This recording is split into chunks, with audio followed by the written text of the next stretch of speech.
There are three people you need to understand before this story makes sense. First, my grandfather, Colonel Raymond Whitten, USMC, retired.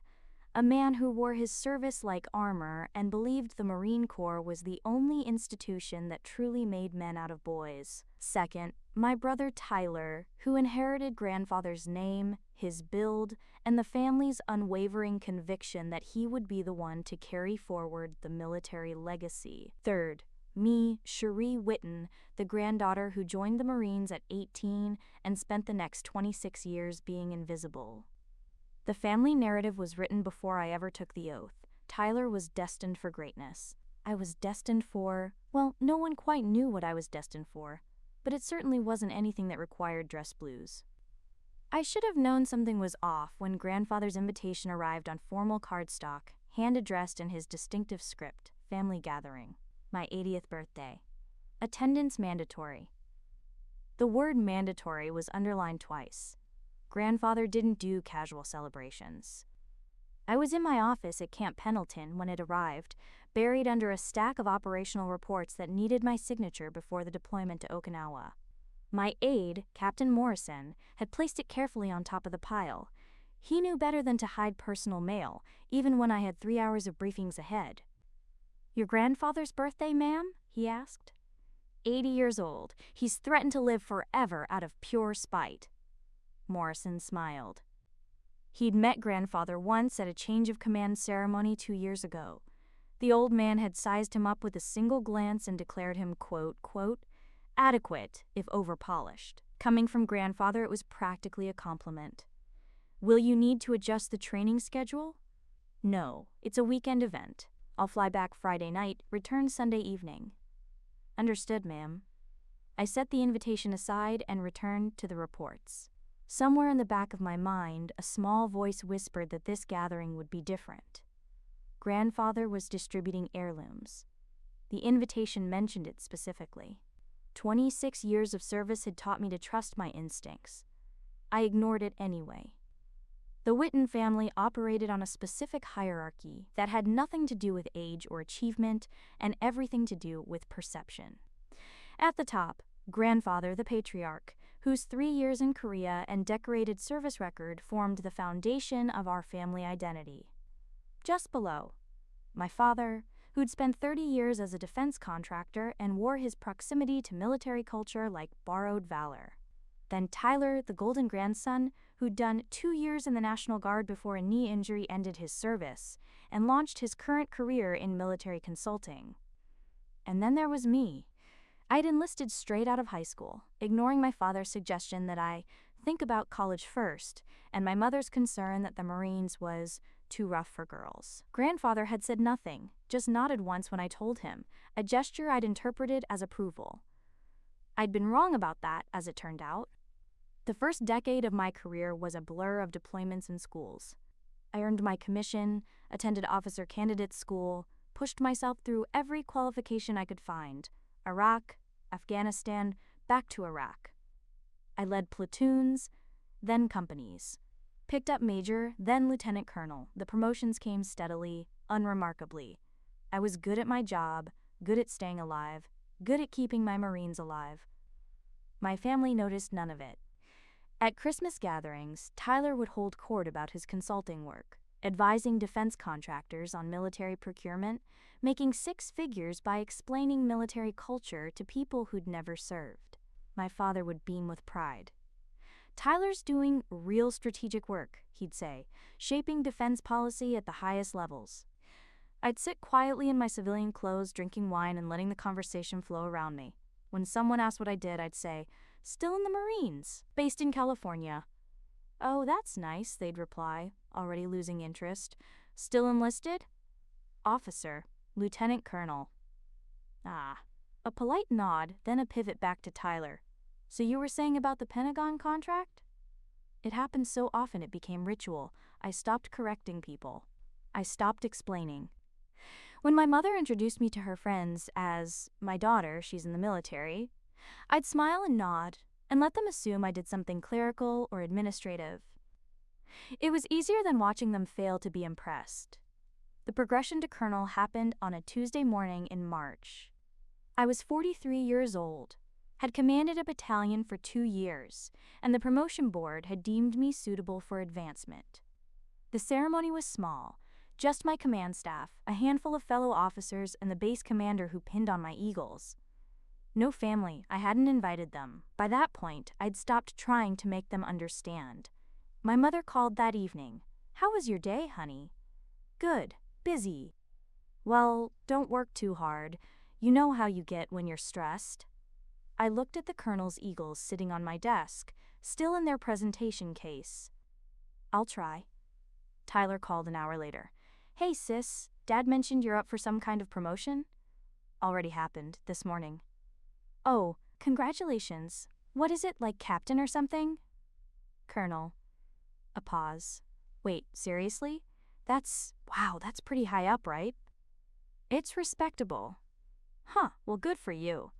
Hey, I landed that Lockheed contract I was telling you about. 6-month consulting gig on the F-35 program. Dad's pumped." "I'm happy for you." "Thanks. Anyway, I should run. Let's catch up soon, yeah?" "Sure." He never called back. Grandfather's 80th birthday fell on a Saturday in September. I flew into San Diego International Friday evening, rented a car, and drove the familiar route to my parents' house in Rancho Santa Fe. The party was being held at my uncle's estate. He'd made his fortune in tech and had the sprawling property to prove it. My mother met me at the door. "Cherie!" "You look tired." "Long week." "Well, come in, your father's in the study, Tyler's already here with Jessica." I hugged her, grabbed my overnight bag, and headed upstairs to my childhood bedroom.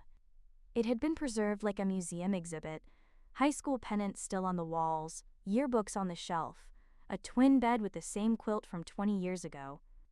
My mother had theories about interior design that involved keeping memories alive. I changed into civilian clothes, nice slacks, a blouse, understated jewelry. The trick to invisibility was looking presentable but forgettable. I'd mastered it years ago. Downstairs, Tyler was showing Dad something on his phone, both of them laughing. Jessica, Tyler's wife, was arranging flowers in the kitchen with my mother. "There she is!" Tyler came over and hugged me. "The mysterious sister. How long has it been?" "Christmas, 8 months." "That long? Crazy how time flies. You look good, healthy." "You too." He put on weight. The comfortable softness of a man approaching 40 with a desk job and no PT requirements. Not fat, just settled. He still had the Witten jaw, the broad shoulders, the posture that suggested military service, even though his had been brief and bureaucratic. "So tomorrow's the big day," he said. "Grandfather's been cryptic about what he's planning, but Mom thinks he's distributing some of his military stuff. Medals, photos, that kind of thing." "Makes sense, he's getting older." "Yeah, but he's still sharp as a tack. Last time I visited, he gave me a 30-minute lecture on core values and modern warfare. I swear he reads every military journal published." That's Grandfather. "Hey, you should come by my office next time you're in town. I'd love to show you what we're working on." The consulting side of defense is fascinating. It's where real decisions get made. I smiled politely. "I'll keep that in mind." Saturday dawned clear and warm. The party started at 2, but family was expected early to help set up. I arrived at my uncle's estate at noon and found controlled chaos. Caterers setting up tables, my aunt directing traffic, cousins running around with decorations. Grandfather sat in the library, surveying the activity through the French doors like a general observing troop movements. He was smaller than I remembered. Age had compressed him, stolen some of his command presence, but his eyes were still sharp, his bearing still unmistakably marine. "Cherie," he said when I entered, "you came. You said attendance was mandatory." "I did." He studied me. "You look fit. Still running?" "Every morning." "Good. Discipline in small things leads to discipline in large things." Quote. It was the same lecture he'd given me at 17 when I'd announced I was joining. I'd expected pride, or at least acknowledgement. Instead, he'd told me discipline mattered and sent me home with a reading list of Marine Corps history. We sat in comfortable silence for a few minutes. Then, Tyler's doing well for himself. So I hear. Defense consulting, important work, bridging the gap between military and civilian sectors. Important, I echoed. And you, still on active duty? Yes, sir. Stationed where? Camp Pendleton. He nodded. Good base. I did a rotation there in '68. Another pause. What do you do there? It was the first time in years he'd asked directly. I chose my words carefully. I command a regiment, infantry, about 3,000 Marines. His eyebrows rose fractionally, the only indication of surprise. Regiment. That's substantial. Yes, sir? Rank? Colonel. He was quiet for a long moment, processing. Then, your father didn't mention that. I didn't tell him, not in detail. Why not? Because he wouldn't have understood. Because Tyler's consulting contract would still have been more interesting. Because I'd learned that my achievements made people uncomfortable, they preferred me in a supporting role. I said none of this. Instead, seemed easier to keep work and family separate. Grandfather studied me with those sharp eyes. For a moment, I thought he might push, might ask the questions no one else had bothered to ask. Instead, he nodded slowly. Sometimes that's wise, he said. The moment passed. My aunt called that guests were arriving. Grandfather stood, straightened his blazer, and walked out to play the patriarch. I followed, invisible once again. The party was everything you'd expect for a military patriarch's milestone birthday.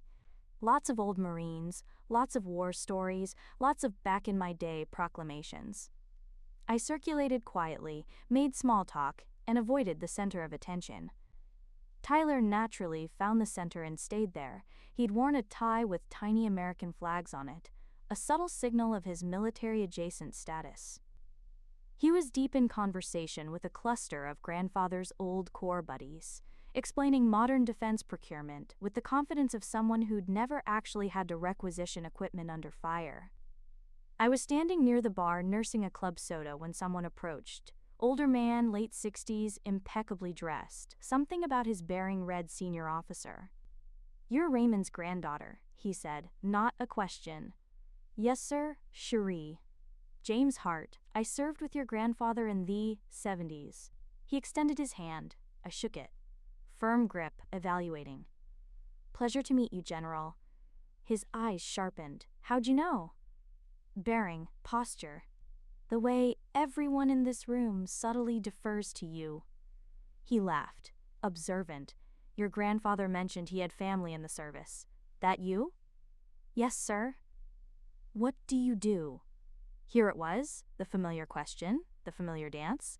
I could deflect, minimize, play my usual role. Instead, something made me answer honestly. I'm a colonel. I command 2nd Regiment at Pendleton. Hart's entire demeanor shifted. 2nd Regiment. Infantry? Yes, sir. You're Witten, Colonel Witten. I've read your after-action reports from Helmand Province. That urban combat operation in 15. Brilliant piece of tactical thinking. I felt something crack in my chest. Someone knew. Someone had actually read my work. Thank you, sir. We got lucky with intelligence.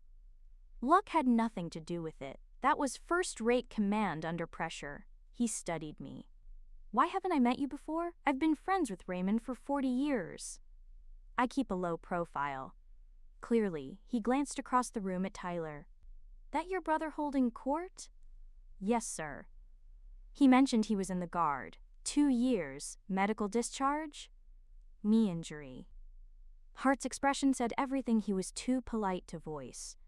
And you're a regimental commander with combat decorations, but somehow he's the one everyone talks about. He's very good at talking. Apparently, Hart raised his glass. Well, Colonel, it's an honor to meet you. If you're ever at the Pentagon, look me up. I'm on the Joint Chiefs staff. We could use more officers with your experience. I appreciate that, sir. He moved on, but the conversation stayed with me. Someone saw. Someone knew. At 4 o'clock, my uncle clinked a glass and called for attention. Grandfather moved to the front of the room, and the crowd quieted. Thank you all for coming, he began. 80 years, hard to believe. I've lived through wars, raised a family, watched the core evolve. Today, I want to honor that legacy by passing on some items that have meant a great deal to me. He gestured to a table that had been set up, covered with a cloth. My aunt removed it, revealing an array of objects: medals in cases, an antique watch, photographs, military memorabilia. These are pieces of history, grandfather continued. They deserve to be with people who will value them, who understand what they represent. He picked up a metal case, bronze star, I recognized. Tyler, come here. My brother stepped forward, beaming. Grandfather opened the case. This is from Korea, chosen reservoir. I want you to have it. You understand service, understand sacrifice. Keep it safe. Tyler took it reverently. I will, grandfather. I promise. More items were distributed. My cousin received the antique watch, grandfather's father's watch, worn through 2 wars. My uncle got a footlocker of photographs and documents. Each gift came with a story, a connection to military history. I stood at the back, expecting nothing. I'd learned not to expect things. Then grandfather picked up a cardboard box. Ordinary, unmarked. Cherie, this is for you. I stepped forward, confused. He handed me the box. It was heavier than expected. I opened it. Kitchen utensils, old, mismatched. A wooden spoon, a dented pot, a rusty whisk. Things you'd find at a garage sale. The room was very quiet. You'll actually use these, grandfather said. His tone was gentle, almost affectionate. You're practical, not like Tyler, collecting things for show. You'll put these to work. Laughter rippled through the crowd, good-natured, warm. Look at practical Cherie with her cooking tools while Tyler gets the war medals. I held the box, feeling its weight, not the physical weight, the symbolic weight. 26 years of service, distilled into garage sale cast-offs. Tyler was grinning. My father was chuckling. Even my mother looked amused. Then General Hart raised his glass. The movement was subtle but commanding, decades of authority in a single gesture. The laughter died. To the Colonel, he said clearly. Her medals outnumber everyone in this room combined. The silence that followed was absolute. Grandfather's head snapped toward Hart. What? Hart met his eyes. Your granddaughter, Colonel Cherie Whitten, regimental commander, 2nd Marines. 2 bronze stars, silver star, Purple Heart, Navy Marine Corps commendation with valor. He listed them methodically, letting each one land. I've read her combat reports. She's one of the finest tactical minds in the Corps. The box felt suddenly light in my hands. I stood frozen, watching my family's faces cycle through confusion, disbelief, shock. That's, my father started. She's a colonel? Tyler's voice cracked. Hart kept his eyes on grandfather. You didn't know. It wasn't a question. Grandfather was staring at me, his face pale. The room had dissolved into whispers. Other guests who'd known, who'd stayed silent, now watching the revelation unfold. Cherie? My mother's voice was small. Is this true? I set the box down carefully on the nearest table. Kitchen utensils clinked together. Yes, ma'am? But you never said, you never told us. I tried, several times. No one listened. Tyler was shaking his head. This is insane. You're a colonel? Like a real colonel? Real eagles and everything. And medals? Combat medals? Yes. How many? I'd stopped counting years ago. Enough. General Hart moved closer, his presence adding weight to the moment. Colonel Whitten led one of the most successful counterinsurgency operations in Helmand Province. She commanded under fire, brought all her Marines home. She's being considered for brigadier general. Grandfather made a sound, something between a gasp and a groan. He reached for a chair, lowered himself into it. Suddenly, he looked every one of his 80 years. You're being considered for general, he repeated faintly. It's preliminary, nothing decided. Why didn't you tell me? The question I'd been avoiding for 2 decades. I looked at the kitchen utensils, at Tyler clutching his bronze star, grandfather's bronze star, at the assembled family who'd spent years making me invisible. Because you never asked, I said simply. You saw what you wanted to see. I was the practical one, the quiet one. Tyler was the military legacy. It was easier to let you believe it than to fight for recognition I didn't need from you. Didn't need? My father's voice was sharp. We're your family. And I'm a Marine. I get my recognition from my Marines, from my commanding officers, from people who actually see what I do. Tyler's face had gone red. So what, you've just been lying to us for 20 years? I've been answering the questions you asked. You asked if I was still in. I said yes. You asked what I did. I said I was based at Pendleton. You never asked for details because you assumed there weren't any worth knowing. My mother was crying. We would have been proud. Would you, or would you have found ways to make Tyler's consulting work more important? Would Dad have bragged about me at his firm, or would he have stuck with the safe story about his son, the military expert? No one answered. General Hart cleared his throat. Perhaps this is a conversation for family. Colonel, if you need anything, I'll be at the hotel. Thank you, sir. He squeezed my shoulder once, a gesture of solidarity, and left.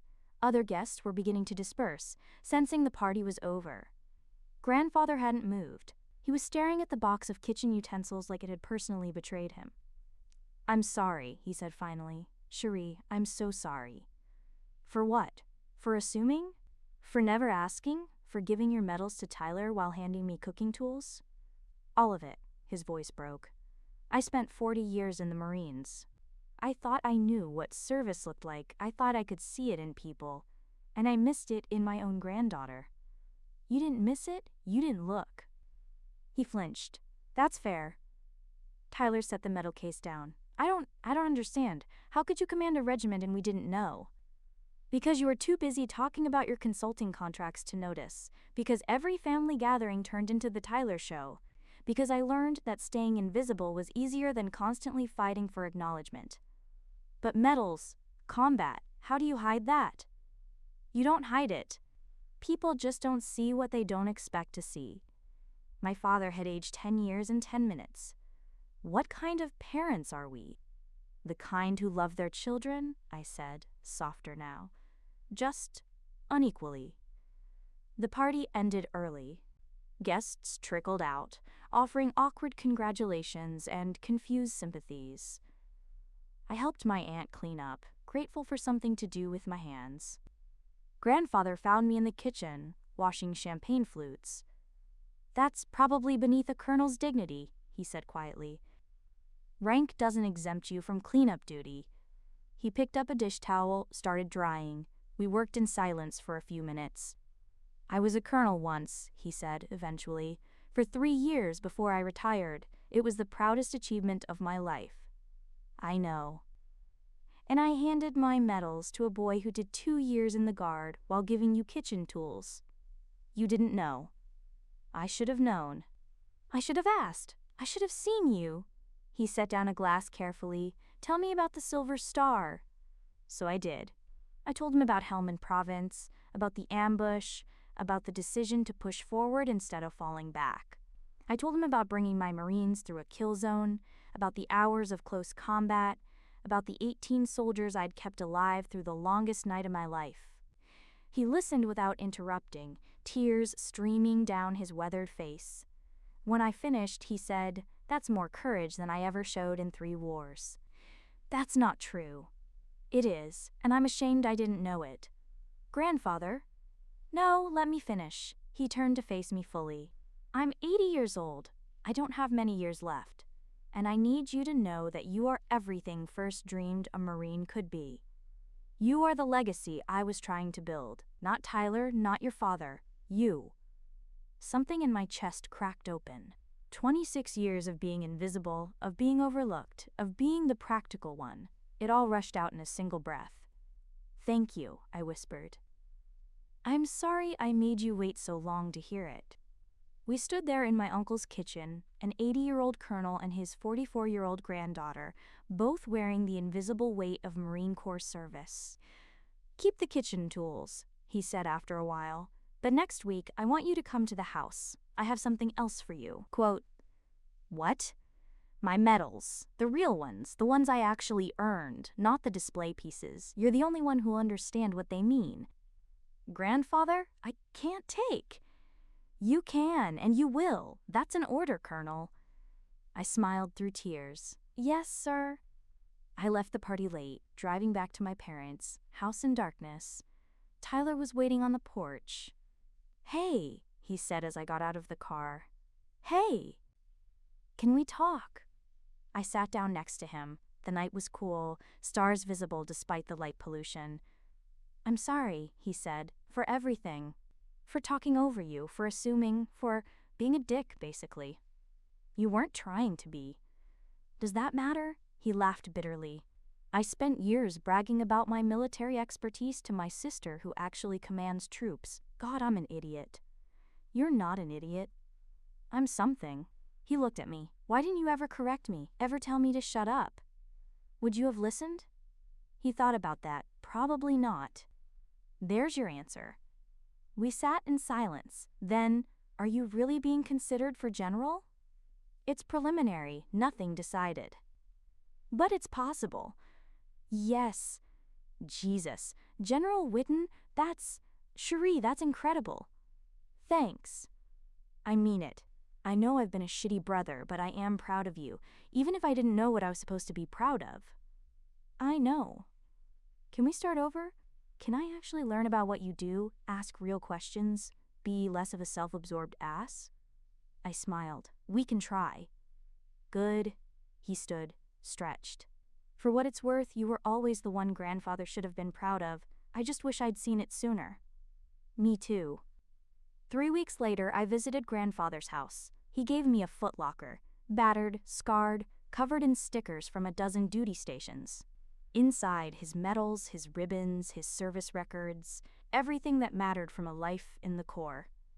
These belong to you now, he said. The legacy I was trying to preserve. You're living it. You're what I wanted Tyler to be, what I hoped our family would produce, a warrior with integrity. I held his bronze star, the real one, not the display piece, and felt the weight of his faith in me. I won't let you down, I said. You never have. I just wasn't looking. He died 6 months later, peacefully, in his sleep. At the funeral, Tyler gave the eulogy. He talked about service, about sacrifice, about legacy. And then he did something that surprised me. Grandfather's greatest achievement wasn't his service, Tyler said. It was raising a family that understood the meaning of service. My sister Cherie embodies everything he valued. She's a colonel in the Marine Corps, a combat veteran, a leader. She's the legacy he built, even if he didn't realize it until the end. Everything I know about honor, I learned from watching her live it. After the service, General Hart found me. I heard about the Brigadier General Board. It's still pending. Not for long. The commandant's office called me for a reference. I told them you were the best regimental commander I'd seen in 20 years. Sir, you didn't have to. Yes, I did, because it's true. He smiled. Your grandfather would have been proud. He was, I said, at the end. That's enough. The promotion came through 8 months later. Brigadier General Cherie Witten, United States Marine Corps, 1 star.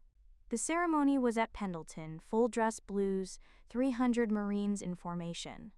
My family came, all of them. Tyler stood at attention the entire time, tears streaming down his face. My mother clutched my father's hand. My cousins, my aunts, my uncles, they all came to see what they'd missed for 26 years. When the commandant pinned on my star, I thought about grandfather, about kitchen utensils and bronze medals and the long road to being seen. How does it feel, General? Someone asked afterward. I looked at my family, at my Marines, at the life I'd built in the shadows. Like everything I earned, I said, and nothing I need. Because that was the truth. The recognition was nice, the acknowledgement mattered, but I'd been a Marine, a leader, a warrior, with or without their approval. I just wished they'd looked sooner. But in the end, I'd learned the most important lesson. Your worth isn't determined by who sees it. It's determined by what you do when no one's watching. And I'd been doing